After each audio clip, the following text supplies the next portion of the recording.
So this is the first sunscreen, guys, that I'd like to recommend. This is from the brand U. Ito yung kanilang Triple UV Acne Care Sunscreen na merong SPF 50+, PA+++++. John Angelo made me buy this sunscreen kasi meron siyang isang TikTok video.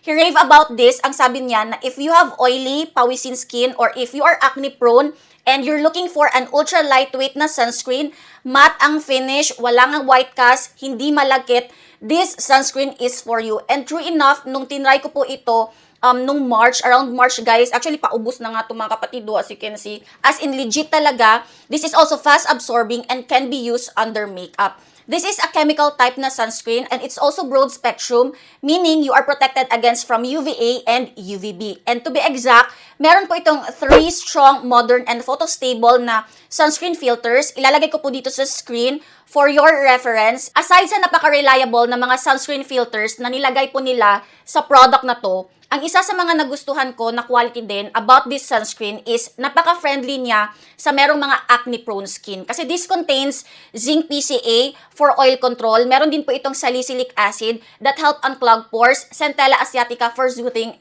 ang arte.